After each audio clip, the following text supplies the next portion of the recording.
حضرت ابو بکر صدیق کا زمانہ تھا تو ایک شخص ملک شام کا رہنے والا، بڑا قرضہ چڑھ گیا اس پہ، تو وہ حضرت ابو بکر صدیق کے پاس آیا، کہنے لگا آپ امیر بھی ہیں اور امیر بھی ہیں، دونوں باتیں، ایک امیر یہ ہے کہ مسلمانوں کے سربراہ ہیں، اور دوسرا اللہ نے آپ کو مال و دولت بھی عطا فرمایا ہے، تو میرے اوپر قرضہ چڑھ گیا ہے تو مہربانی فرمائے۔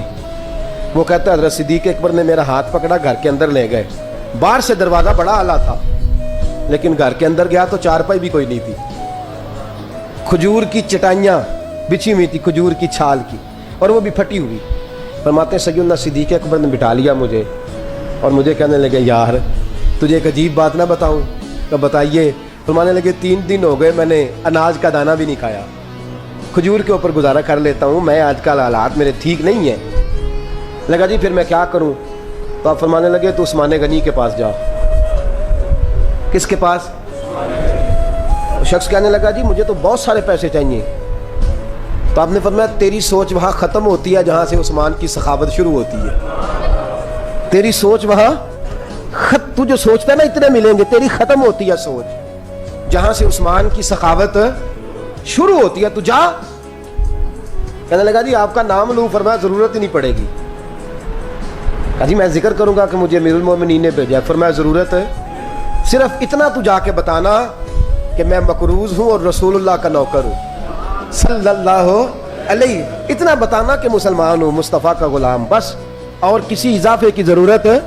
کہا جی وہ دلیل مانگیں گے؟ فرمایا عثمان خیرات کرتے تفتیشیں نہیں کرتا، عثمان اللہ کی راہ میں دیتے ہوئے تفتیشیں 10 روپے دینا اور 100 بات سنانا فقیر کو، تک تو نہیں نا، 10 روپے اور 100 قسم کے تانے نہ دے تو میاں چشم پوشی کر جا، تجھے کس نے اجازت دی ہے ٹٹولنے کی، پھولنے کی اور کرودنے کی؟ یہ حال اگر تیرے ساتھ کیا جائے، رب اگر تجھے ٹٹول کے دے تو تیرا کیا بنے؟ رب کریم اگر تجھے ٹٹول کے دے کہ پہلے بتا نمازیں کتنی پڑھی ہیں، سویرے اٹھتا ہے کہ نہیں، تو تیرا کیا حال ہوگا؟ تو ٹٹولتا پھرتا ہے 10 روپے دینے کے لیے۔